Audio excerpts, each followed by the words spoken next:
आज 1 नवंबर है और आज ही के दिन तकरीबन 41 साल पहले दिल्ली की सड़कों पर सिखों का नरसंहार हुआ था जब पूर्व प्रधानमंत्री इंदिरा गांधी की हत्या हुई थी। और उसके बाद से लगातार कई दिनों तक दिल्ली की सड़कों पर तकरीबन 3,000 से ज़्यादा सिख समुदाय के लोगों की हत्या की गई थी। हमारे साथ बातचीत करने के लिए बीजेपी के वरिष्ठ नेता राष्ट्रीय प्रवक्ता आरपी सिंह जी हैं, जिनका ये मानना है कि अगर इंदिरा गांधी की हत्या नहीं भी हुई होती तो कांग्रेस के बड़े नेताओं ने ये साजिश रची थी कि सिखों का नरसंहार करना है। आरपी सिंह जी, स्वागत है। और आज ही के दिन दिल्ली की सड़कों पे देखा गया कि हजारों सिख समुदाय के लोगों की हत्या की गई, नरसंहार किया गया। लेकिन आप एक नई थ्योरी के साथ आए हैं जिसमें आप ये कह रहे हैं कि अगर इंदिरा गांधी की हत्या नहीं भी होती तो भी ये होता। ये मेरी थ्योरी नहीं है, इसके पीछे तथ्य हैं। जीबीएस सिद्धू नाम से एक रॉ के अफसर हुए हैं, अभी हैं, जीवित हैं। उनकी किताब है खालिस्तान कॉन्स्पिरेसी। उसमें उन्होंने बड़ी स्पष्टता से प्लान 1 प्लान 2 बताया है डिटेल में। ये जो दिल्ली में वो प्लान 2 का हिस्सा था, और उन्होंने बड़ी स्पष्टता से कहा कि ये पहले से सोचा समझा षड्यंत्र था जिसको रचा गया। ये जिस ये 1970 का जो इमरजेंसी के प्रति लोगों ने विरोध किया था और उसके चलते इमरजेंसी हटानी पड़ी, उसका गुस्सा संजय गांधी, इंदिरा गांधी ने मिलकर निकाला। और उसके बाद 80 के अंदर जो पंजाब में हुआ और उसके बाद 84 में जो दिल्ली में हुआ, ये दोनों सोचे समझे थे। और इसमें संजय गांधी, अरुण नेहरू, अरुण सिंह, यानी जैल सिंह, इंदिरा गांधी, ये सब हिस्सेदार थे। एक प्लान किया कि हमने किस प्रकार से सबसे ज़्यादा जो राष्ट्रभक्त कौम है उसको हमने देशद्रोही कैसे साबित करना है। पहले पंजाब पे जो पॉलिटिक्स थी उस पर कब्जा करना था, और बाद में हमने किस प्रकार से लोकसभा का चुनाव जीतना है। पहली बार मेजॉरिटी वर्सेस मिनॉरिटी करना शुरू किया। पहली बार देश में एक माहौल खड़ा किया गया। अगर आपको याद हो 1982 के अंदर जो एशियाड गेम हुए थे, जो सिख भी पंजाब से दिल्ली आता था उसको दिल्ली के बॉर्डर पर जिस जिस प्रकार से उसके साथ दुर्व्यवहार होता था, कपड़े उतारे जाते थे, फ्रिस्किंग से आगे बढ़कर की जाती थी। तो वो बड़ा स्पष्ट था कि एक मैसेज दिया जा रहा था कि भैया ये लोग गद्दार हैं, और सारी सिख कौम को ऐसे पेश कर दिया जैसे वह हम लोग देश के गद्दार हैं। हालांकि वही सिख। ये भी तो सच्चाई है कि उसी सिख कौम के सबसे नज़दीक इंदिरा गांधी के रहने वाले लोग उसी सिख कौम के थे, उनके जो बॉडीगार्ड थे। अगर इस बात को माना जाए कि एक लार्जर कॉन्स्पिरेसी थी कि एक समुदाय विशेष को देशद्रोही साबित करना, तो ऐसे समुदाय से जुड़े व्यक्ति को क्यों अपना बॉडीगार्ड बना? नहीं, वो भी उसके बारे में भी जीबी सिद्धू जी ने अपनी किताब में, और कौस साहब थे उस समय जो अधिकारी थे, उनके कोई डॉक्यूमेंट है क्लासिफाइड, वो अगले साल तक रिलीज़ हो पाएंगे। उनके 25 साल हो जाएंगे तो अगले साल रिलीज़ हो पाएंगे।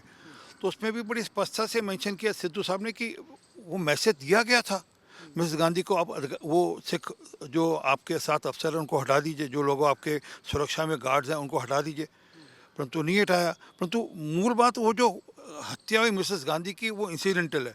वो होती ना होती 84 दिल्ली में होना होना था, क्योंकि उनके दिमाग में बड़ा स्पष्ट था कि हमने सिखों को देश के अंदर देशद्रोही साबित करना है और चुनाव जीतना है, और उसका आउटकम ये होना था कि हमने मेजॉरिटी वोट को लेना है। और उसका आउटकम हुआ जो कि बाद में चुनाव हुआ जिसमें इंदिरा गांधी की हत्या के बाद राजीव गांधी लड़े, और उसके बाद दिल्ली में 3 सिखों का कत्लेआम भी कराया, राजीव गांधी ने कराया। ये मैं नहीं कह रहा, ये कई जगह तथ्यों में है। और उसके चलते हुए 400 से अधिक सीटें जीते भी वो तो बड़ा स्पष्ट है। और एक सेकंड, और राजीव गांधी ने तो कहा था ये इंडिया गेट के लॉन्च से कि जब बड़ा पेड़ गिरता है तो धरती हिलती है। वो वीडियो भी पब्लिक डोमेन में नहीं था। ये तो मैं जब सरकार आई तो सरकार से निवेदन करके मैंने वो वीडियो लिया उनसे, और वो फिर मैंने पब्लिक डोमेन में लेकर आया, उसको प्रेस कॉन्फ्रेंस कर पब्लिक डोमेन में लेकर आया। परंतु सरकार की कोशिश ये थी कि हम किसी ढंग से इस पूरे मामले को दबा कर रखें। कांग्रेस की सरकार की कोशिश रही। और जगदीश टाइटलर तो ऑन रिकॉर्ड है जिसने कहा कि वह राजीव गांधी के साथ दिल्ली की सड़कों पे घूम रहा था। 1984 जब हुई, वह जिस दिन हो रही थी, वह राजीव गांधी और वह दोनों दिल्ली की सड़कों पे घूम रहे थे, देख रहे थे भी कैसे क्या क्या हुआ। तो ये तो पूरा सोचा समझा षड्यंत्र था, और इसलिए था कि किसी प्रकार हमने चुनाव जीतना है। तो एक बात तो ये हो गई कि चुनाव जीतने के लिए, और ये साजिश 84 में नहीं रची गई, 84 से काफ़ी पीछे रची गई कि किस तरह से 82 के बाद कि किस तरह से अगर मेजोरिटी में आना है तो माइनॉरिटी पे अटैक करो, उसको डिस्क्रेडिट करो, डिफेम करो, और उसके लिए एक सिख समुदाय के खिलाफ एक लार्जर कॉन्स्पिरेसी था। देखिए, मिसेस गांधी के दिमाग में बांग्लादेश के को जो बनाया, जब पाकिस्तान के टुकड़े हुए, उस समय का वो बैकग्राउंड था दिमाग में कि देश के अंदर राष्ट्रवाद की लहर के ऊपर मैं चुनाव जीत सकती हूँ। अब उन्होंने सोचा कि मैं 80 के दशक के अंदर जब ये पूरा रचा गया कि मैं ये साबित करूँगी कि मैंने पहले देश को पाकिस्तान के टुकड़े किए, अब मैं देश को टुकड़े होने से बचा रही हूँ, नहीं तो एक खालिस्तान बन जाएगा। हालांकि मेरा मानना है कि 1984 की भी ऑप्शन थी सरकार के पास। 1979 के अंदर जब ऑपरेशन ब्लैक थंडर हुआ, वैसी ऑप्शन सरकार के पास थी। जरूरी नहीं था कि आप टैंक लेकर जाते और अकाल तख्त पे हमला करते और दरबार साहब पर गोलियां जाते, सब रुक सकता था। परंतु नहीं, वो साबित करना था कि मैंने देश को टुकड़े होने से बचा लिया। वो मैसेज, पॉलिटिकल मैसेज देना था, कहीं दिमाग में पॉलिटिकल मैसेज देने की बात थी, और वो कामयाब भी हुआ उसके अंदर। वो ठीक है कि उनकी उस बीच में उनकी हत्या हो गई, अगर नहीं भी हत्या होती तो वो चुनाव लड़ती, चुनाव जीतती, उसी रंग से जीतती जिस प्रकार से राजीव गांधी जीता। परंतु मेरा सिंपैथी की जरूरत नहीं थी। आपको लगता है कि इंदिरा गांधी भी रहती तो 400 से ज़्यादा सीटें वो जीत जाती? क्योंकि उन्होंने ऐसा साबित कर दिया था कि मैंने देश को टुकड़े होने से बचा लिया, और मैं एक बड़ी शक्ति हूँ जो जिसने देश की चिंता की, और एक प्रकार से राष्ट्रवाद की लहर की बात करी, और देश में मेजॉरिटी को मिनॉरिटी के अगेंस्ट पेश कर दिया। आप याद करिए, 1984 के अंदर जो कैंपेन था कांग्रेस पार्टी का, जो चुनाव का कैंपेन था, उसमें एक विज्ञापन था। उस विज्ञापन में कांग्रेस पार्टी ने क्या कहा कि क्या आपको एक समुदाय के स्कूटर पे या टैक्सी में बैठने में कष्ट होता है, दिक्कत होती है, डर लगता है, ये डर लगता है शब्द इस्तेमाल किया। और उस समय ऑटो टैक्सी कौन चलाते थे? सरदार लोग चलाते थे। तो वो कैंपेन में भी सिखों के खिलाफ मैसेज दे रहे थे। और राजीव गांधी ने तो कह ही दिया था, जब बड़ा पेड़ गिरता है तो धरती हिलती है। आरपी सिंह जी, एक आखिरी सवाल पूछूंगा आपसे। बहुत लंबा वक्त गुजर गया, काफ़ी लोग अंडर ट्रायल हैं, काफ़ी लोग कन्विक्टेड हैं, सज्जन कुमार जैसे लोग जेल में हैं।